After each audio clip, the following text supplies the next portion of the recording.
Bismillahirrahmanirrahim. Assalamualaikum warahmatullahi wabarakatuh. Dan salam sejahtera kepada semua para penonton, para pendengar, audiens yang berada di laman sumber inspirasi pada hari Jumaat yang mulia ini, penghulu segala hari. InsyaAllah pada video kali ini kita akan bercakap lagi, berkongsi lagi sama-sama, terutamanya diri saya sendiri, untuk mengingatkan diri saya sendiri tujuan video ini dibuat. Okey, iaitu berkenaan lagi, kita akan bicara berkenaan tentang tafakkur. Jadi tuan-tuan dan puan sekalian, sebelum kita pergi lebih jauh, boleh saya ingatkan semula bahawa tuan-tuan dan puan sekalian, di laman sumber inspirasi ini kita ada muat naik video-video ataupun audio berkenaan tentang zikir-zikir terapi. Jadi tuan-tuan dan puan sekalian boleh lihat di description ataupun boleh lihat di ruangan channel ini, di senarai video anda boleh pilih top view dan di situ ada video-video terapi, zikir terapi yang kita muat naik. Jadi anda boleh lihat tuan-tuan dan puan sekalian, ada zikir la ilaha illallah dan sebagainya. Jadi seterusnya kita tuan-tuan dan sekalian, bila kita bercakap tentang tafakkur, pernah tak kita merasa diri kita ini sangat kecil ketika mana kita berada di kawasan yang sangat luas? Seperti contoh, mungkin anda pernah berada di dalam bot atau feri yang mana dikeliling anda terdapat laut yang sangat luas terbentang. Pernah tak anda merasa begitu kecil ketika anda berada di situasi tersebut ataupun di lokasi tersebut? Jadi tuan-tuan sekalian, bagi orang yang beriman, perkara tersebut termasuk dalam proses tafakkur, yang mana itu menjadi saranan kepada kita untuk mengingat Allah Subhanahu Wa Taala bila kita membandingkan diri kita ni yang sangat kecil berbanding ciptaan Allah Subhanahu Wa Taala yang sangat luas. Okey, tuan-tuan sekalian, kalau kita tengok kamus, tuan-tuan sekalian, bagi anda yang belum lihat lagi video yang sebelum ni, tafakkur tu apa? Tafakkur ini menurut kamus adalah renungan atau memikirkan atau menimbangkan dengan sesungguh-sungguhnya.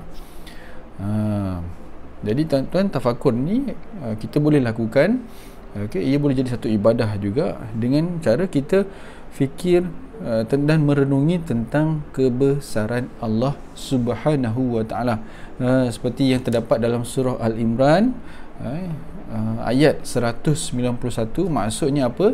Iaitu orang-orang yang mengingati Allah ketika berdiri, ketika duduk, ketika berbaring, dan memikirkan tentang kejadian langit dan bumi sambil berkata apa?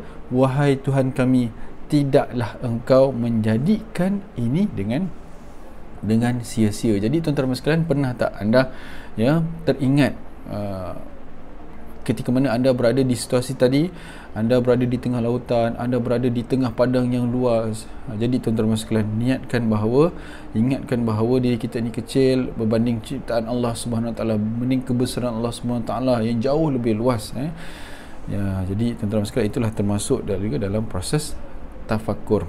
Jadi tuan-tuan sekalian, kalau daripada sudut bahasa Arab lah, tafakkur itu apa? Adalah berfikir.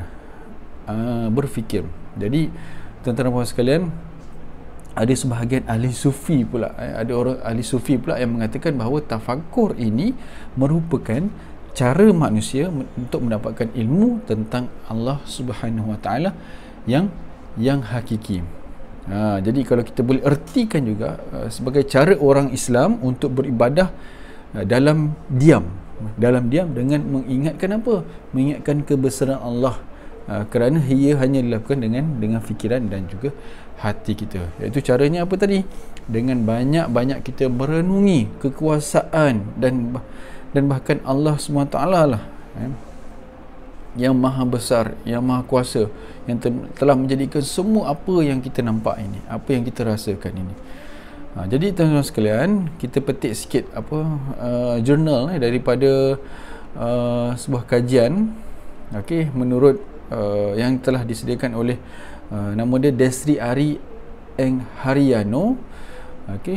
Iaitu tuan-tuan sekalian, dalam artikel beliau, kajian beliau mengatakan bahawa berfikir adalah satu keistimewaan manusia dibandingkan dengan makhluk yang lain. Jadi tafakkur ini adalah kunci untuk membuka pintu cahaya ilahi, yang mana pintu segala pengetahuan agar mencapai pemahaman yang baik tentang Allah Subhanahu wa taala. Jadi pentingnya tafakur ini bagi diri manusia ni, bagi orang Islam ini, sebagai satu bentuk refleksi diri agar kita ni boleh menjadi hamba atau makhluk yang selalu bersyukur pada Allah Subhanahu wa taala. Kalau kita nak tafakur ni, kadang-kadang kita nak tunggu kat laut ke, nak tunggu kat padang yang luas ke, lambat lagi. Jadi kita tengok je kat luar, kat tingkap kita ni. Kita tengok je.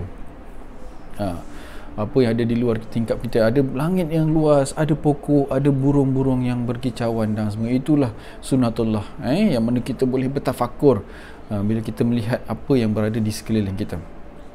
Jadi tuan-tuan dan puan sekalian, tafakur ini adalah sesuatu yang sangat bermanfaat jika dilakukan dengan tepat, yang buatkan kita, iman kita meningkat, kita lebih percaya, kita lebih dekat dengan Allah Subhanahu wa taala. Insya-Allah ini saya ingatkan untuk diri saya. Jadi tuan-tuan dan puan sekalian, orang yang gemar ataupun selalu bertafakur ini, dia akan sentiasa mengetahui betapa besarnya kekuasaan Allah Subhanahu wa taala, sehingga akan timbul rasa cinta, akan timbul rasa sekaligus takut kepada Allah Subhanahu wa taala. Jadi perkara ini insya-Allah bila kita selalu amal, ia akan mendorong kepada diri kita, insya-Allah diri saya sendiri semakin bertakwa kepada Allah Subhanahu wa taala. Jadi tuan-tuan sekalian, kita akan sambung nanti video yang seterusnya. Kita akan bicarakan berkenaan tentang pelbagai jenis, bukan pelbagai lah, beberapa jenis, beragam jenis-jenis tafakur, antaranya melalui ayat-ayat Allah,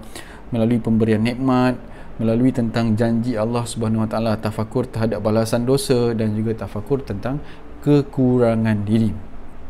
Jadi tuan-tuan sekalian, yang sebenarnya tafakur ialah cara beribadah yang sangat baik, kerana kita perlu berdialog dengan diri kita, sehingga setelah kita melakukannya, insya-Allah akan ada penambahbaikan dalam diri kita untuk kita mengabdikan diri saya sendiri kepada Allah Subhanahu wa taala. Jadi sekian saja daripada kami di laman Sumber Inspirasi YouTube channel. Jadi diharap agar anda seperti dimaklumkan tadi, galakan untuk tafakur ini dibuat kerana kita hidup dalam di akhir zaman ini.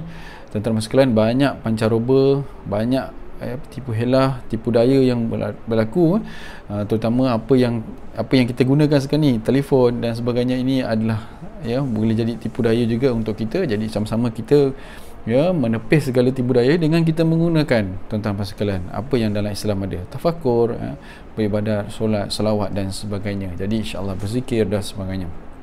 Jadi anda boleh manfaatkan beberapa video yang terdapat dalam Sumber Inspirasi ini berkenaan tentang zikir terapi, zikir la ilaha illallah dan sebagainya. Dan juga tuan-tuan sekalian, sekali lagi kami ingin memberitahu kepada anda semua, bagi anda yang berminat untuk mendapatkan pensijilan NLP, boleh hubungi kami, tim Sumber Inspirasi. Jadi kita ada pencenamaan baru dalam kita punya Sumber Inspirasi channel ni. Kita akan menaikkan nama, iaitu Inspirasis. Jadi insya-Allah anda boleh hubungi tim Sumber Inspirasi untuk dapatkan pengetahuan lanjut berkenaan tentang pensijilan NLP. Jadi insya-Allah kita jumpa lagi pada video akan datang. Assalamualaikum warahmatullahi wabarakatuh, dan kami doakan agar anda semua sentiasa bahagia, berjaya di dunia dan juga di akhirat, insya-Allah. Assalamualaikum warahmatullahi wabarakatuh.